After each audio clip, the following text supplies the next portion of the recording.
ಆತ್ಮೀಯರೇ, ಬೀಳಗಿಯ ನೆಲದ ಚರಿತ್ರೆ ಅಪಾರವಾದದ್ದು. ಕೃಷ್ಣೆ ಮತ್ತು ಘಟಪ್ರಭಾ ನದಿಗಳಿಂದ ಫಲವತ್ತಾದ ಭೂಮಿಯನ್ನು ಹೊಂದಿದ ಕೃಷಿ ಪ್ರಧಾನ ತಾಲೂಕು.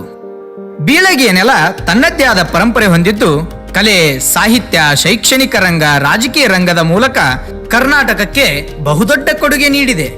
12ನೇ ಶತಮಾನದ ಕಾಲಘಟ್ಟದಲ್ಲಿ ನಿರ್ಮಾಣವಾದ ಸಿದ್ದೇಶ್ವರ ದೇವಾಲಯ ಈ ಊರಿನ ಶ್ರದ್ಧಾ ಕೇಂದ್ರ. ಐತಿಹಾಸಿಕ ಆರೆತ್ತಿನ ಬಾವಿ ಈ ಊರಿನ ಪಾರಂಪರಿಕ ಪ್ರತೀಕ.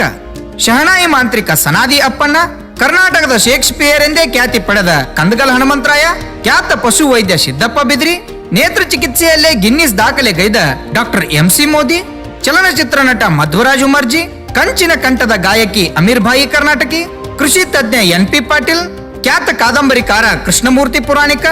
ಅಷ್ಟೇ ಅಲ್ಲದೆ ಸ್ವಾತಂತ್ರ್ಯ ಕಿಡಿ ಕ್ರಾಂತಿವೀರ ಸಿಂಧೂರ ಲಕ್ಷ್ಮಣನ ಕರ್ಮಭೂಮಿ ಈ ನೆಲ.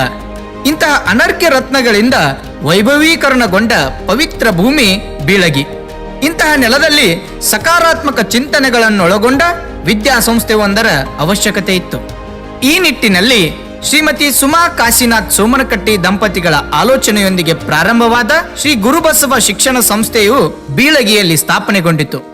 ಈ ಸಂಸ್ಥೆಯ ಅಡಿಯಲ್ಲಿಯೇ ಮೃದು ಮನಸ್ಸುಗಳು ಅರಳಲಿ, ಆ ಸುಂದರ ಮುಗ್ಧ ಮನಸ್ಸುಗಳಿಂದ ಹೊಸ ಕನಸೊಂದು ಚಿಗುರಲಿ ಎಂಬ ಆಶಯದೊಂದಿಗೆ ಹುಟ್ಟಿಕೊಂಡಿರುವ ಅತ್ಯಂತ ಶಿಸ್ತಿನ ವಿದ್ಯಾಸಂಸ್ಥೆಯೇ ಮಂದಾರ ಪಬ್ಲಿಕ್ ಸ್ಕೂಲ್ ಬೀಳಗಿ. ಅರಳಲಿ ಮನಸ್ಸು, ಚಿಗುರಲಿ ಕನಸು. ಅದ್ಭುತವಾದ ವಿಚಾರಗಳನ್ನೊಳಗೊಂಡ ಈ ವಿದ್ಯಾಸಂಸ್ಥೆ ಪ್ರಾರಂಭವಾಗಿ ನಿಮ್ಮೆಲ್ಲರ ಪ್ರೀತಿ ಪ್ರೋತ್ಸಾಹದಿಂದ ಇಂದಿಗೆ ಪ್ರಥಮ ವರ್ಷ ಪೂರೈಸುವುದರ ಜೊತೆಗೆ 100ಕ್ಕೂ ಅಧಿಕ ವಿದ್ಯಾರ್ಥಿಗಳಿಗೆ ಮೌಲ್ಯಯುತ ಶಿಕ್ಷಣ ನೀಡುವುದರಲ್ಲಿ ಯಶಸ್ವಿಯಾಗಿದೆ.